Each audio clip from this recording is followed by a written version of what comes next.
The latest updates from Daystar show more cracks in the family. More people in the family are stepping up and backing Jonathan and Suzy Lamb in their fight for justice. What's really catching everyone's attention is that Joni Lamb is being called out for using the same tactics over and over. Manipulation and cover-ups to protect herself and the family business. It's not just Jonathan she's done this to. Apparently, other family members have dealt with this too. This all came to light from a letter sent to Laura Lyn by Joni's own nephew. Things are definitely heating up. Our experience with Daystar Chiropractor.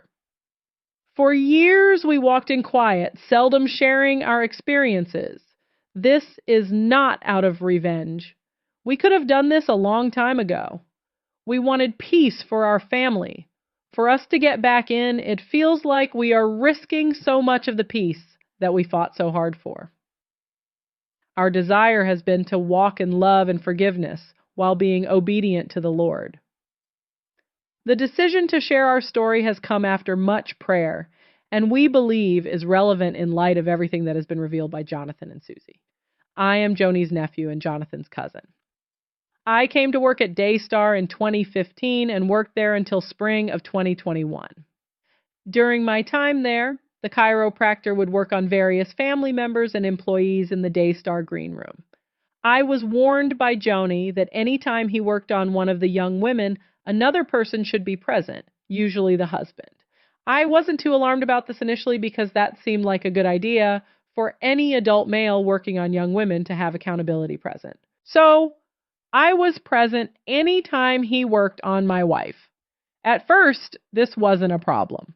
Later, however, the chiropractor started to voice irritation at my presence during my wife's adjustments. During some adjustments, he would make multiple comments about my wife's body. Then he texted me that he wanted to buy me and my wife dinner and said he wanted us to come swimming afterward at his house. He told and texted me to remind me that he wanted my wife to be sure to bring her swimsuit. We were alarmed and concerned and alerted Joni. These incidents were prior to Suzy's alleged abuse. Marketing to prayer experience.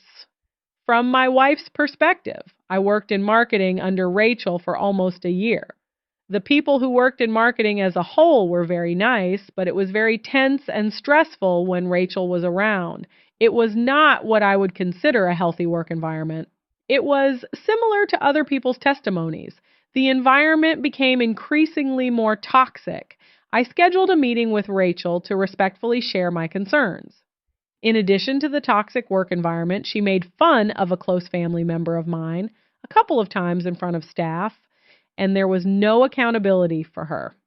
My husband and I shared the work environment issues with Joni, which we were quickly shut down and accused of being judgmental. Things continued to deteriorate, and I started to notice the effect the stress was having on my body, so I decided to step down from marketing. After leaving marketing, I took some time and went back to school to work on my master's degree. While working towards that, I worked at heart for the world, and I loved getting to pray for and encourage those that would call in with God's word. I decided to try and see if I could get a job in the prayer department. This was an entry-level position, however. When I applied for the job interview was with Joni, Jai, Suzy's dad, and Jonathan. It seemed odd to me that Joni, the co-founder of Daystar, would sit in for a prayer partner job interview, as I don't think that was the normal protocol.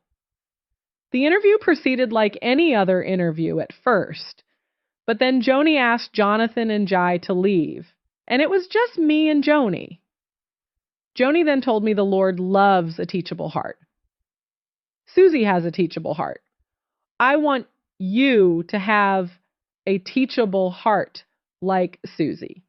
She told me I was on a 3-month probation period, and her specific expectation was that I was to like and comment on Rachel's social media posts, and I was not supposed to tell Rachel or anyone. That night, I liked and commented on one of Rachel's social media posts. Joni texted me and said that Rachel had asked her if she had talked to me about liking her social media posts. Joni in text said no to Rachel, but in reality, she had talked to me about it. I was conflicted, but I wanted to have a teachable heart. So I was trying to please Joni. I thought she, being a ministry leader, would know what the Lord loved. And she told me the Lord loved a teachable heart, so I wanted to please the Lord. Meetings with Joni. We had a family member whom my wife and I were concerned about and tried to distance ourselves from them. This family member in reference is not Pete, someone different. We noticed some behavior from this family member that was concerning. The more time we spent, the more uncomfortable we became. We didn't feel comfortable spending time around this family member, and we felt like the Lord was warning us to separate ourselves from them. When we distanced ourselves by not spending as much time around them, it caused quite a stir in the family. Joni took this as an opportunity to get involved. Me and my wife tried to back away very quietly and didn't want to cause any problems. Joni would call me into private meetings to discuss the issue, sometimes alone, sometimes with other people. Most of the time, I had limited warning, having to leave my desk at work to attend them. I worked in the accounting department at Daystar. At first, I thought she wanted to help. But the longer these meetings went on, I realized that wasn't the case. When we raised issues of some of the comments that this family member had made, i.e., such as an off-the-cuff comment to my expecting wife with our first child that we were excited about, "If you want an abortion, I know a guy," a joke about torture inflicted by piranhas being funny, and an instance where they responded to a telemarketer by joking, they would be right back. But only after they finished having sex with a goat.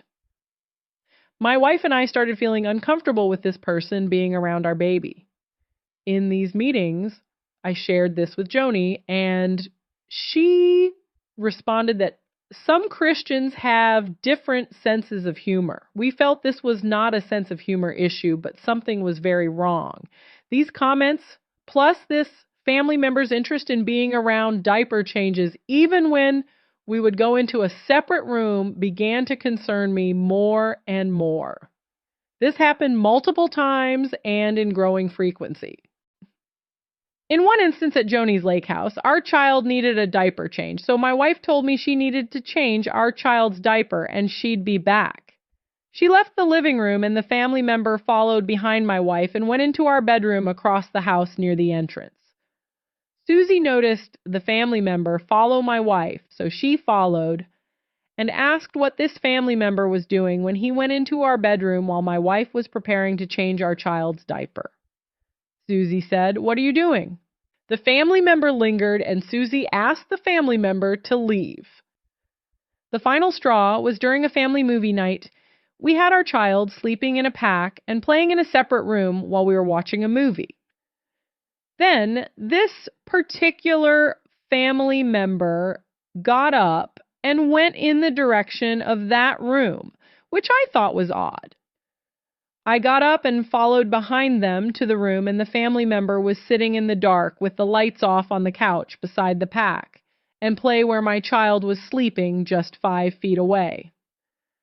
I questioned them, asking why are they in there. The family member didn't know what to say. I told him to get out of the room and not to go in there if my child is sleeping. Then we brought up this last event. We were told by this family that that room was their safe place, and that is why they wanted to go in there. However, this family member had his own room upstairs. Due to this incident and the odd and strange explanation from the family, we started to distance ourselves from them. We felt our concerns were not being taken seriously, so with a great amount of caution, we decided to protect our child and limit interaction and access with this family member. Due to this, we started receiving pressure from Joni stating we were dividing the family. It was after this, Joni started to hold meetings where she would call me in and I shared my concerns. She would take the opportunity to target my wife. She felt my wife was the root cause of dissension in the family when we chose to distance ourselves, and she would try to convince me that my wife was controlling and manipulating me. That I had no reason to be concerned regarding this family member, and instead that I should stand up to my wife. I expressed that I am in complete agreement with my wife concerning the red flags regarding the family member. While trying to convince me that my wife is being manipulative, Joni would tell me, "You need to use wisdom with what you share with your wife." I didn't think this was right, as my wife and I are one, and I believe we should never keep any information or secrets from the other. She would bring up other husbands in the family, citing them as good examples for getting their wives in line, and that I should do the same. Joni tried pressuring me into going to a counselor over the issue, but only the counselor she wanted. At first, I agreed. Right after agreeing to counseling, I began to receive phone calls from various family members who were very upset at us, especially at my wife. They expressed nearly identical wording as Joni had, and I began to suspect that Joni was privately having conversations with them. I believe their issues with us were not organic, but sparked and stoked like a flame by Joni. I now had to put out fires with other relatives. It felt like a coordinated pressure campaign, so I decided to let Joni know I would not attend counseling. Going to counseling felt like a trap, and I did not have peace about going after she isolated us from the family by these coordinated attacks. She was absolutely livid, telling me I was double-minded and not a man of my word. Later that week, I was called into another meeting. In that meeting, Joni told me that I had no choice but to go to her counselor. I told her that isn't right, that you can't just force someone to go to counseling against their will. Joni said you will go because it is affecting your work performance. I respectfully responded it has not, and that a personal matter of not wanting to spend time around another family member is not grounds for being forced into counseling by an employer. She abruptly ended the meeting. 2 hours later, while on my lunch break, I was called into another meeting. This time when I walked in, she had my boss in there. I always have had a great relationship with my boss, and she tried to use him to persuade me to submit to her. He was in a rock and a hard place, being asked to share with me the importance of family and listening to elders. She never asked him about my work performance in front of me, leading me to believe she asked him before I came in, and he answered not to her liking. I had one final meeting with Joni. During this meeting, she switched her tune, being very friendly. She would tell me about the future plans she had for me, that one day, I would help Jonathan run Daystar as his right-hand man.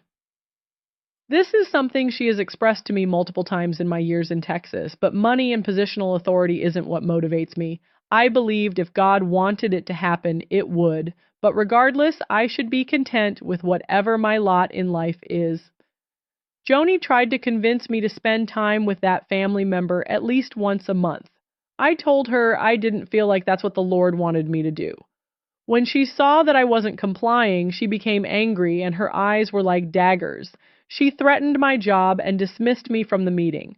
We are so thankful we didn't back down despite the intimidation and threats, that we held to our convictions from the Lord because we believed our child would have been in great danger.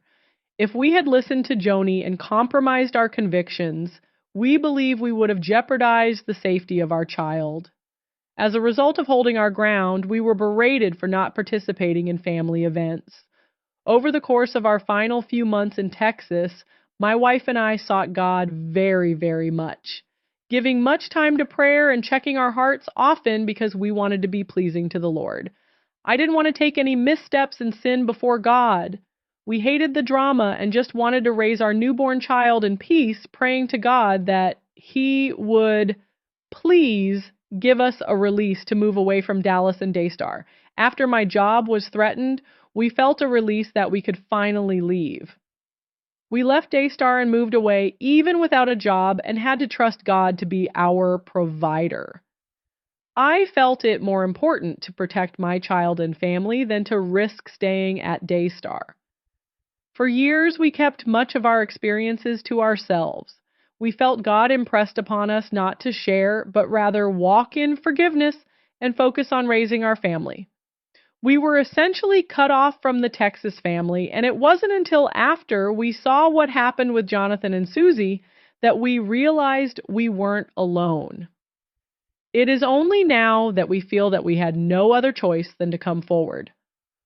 We felt a conviction from the Lord after hearing about the alleged sexual abuse of Jonathan and Suzy's daughter that we couldn't stand on the sidelines after experiencing for ourselves intense persecution while trying to protect our child.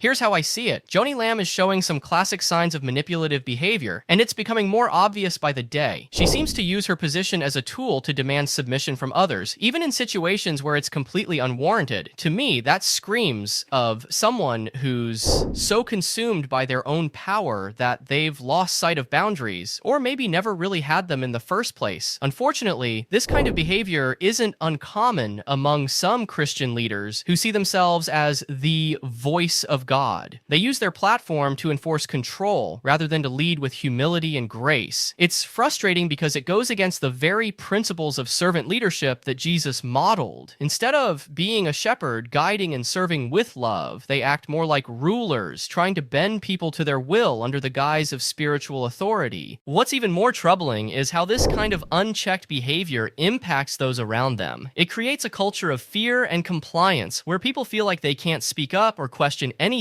without being labeled as rebellious or out of alignment. That's not leadership. It's control. Joni's actions, as they've been described, are a perfect example of this misuse of power. It's not just about enforcing submission, it's about silencing others and prioritizing her own interest or the image of the family and ministry over truth and accountability. And honestly, it's heartbreaking to see that in a space that's supposed to represent love, truth, and service. If people like Jonathan and Suzy Lamb are standing up against this kind of behavior, they're showing real courage. It's not easy to challenge someone in a position of power, especially when that person is a family member and holds influence in a religious setting. But it's so necessary, not just for them, but for everyone else who's been impacted by this kind of leadership. What's your take? Do you think this is something people in leadership need to address more openly in churches and ministries?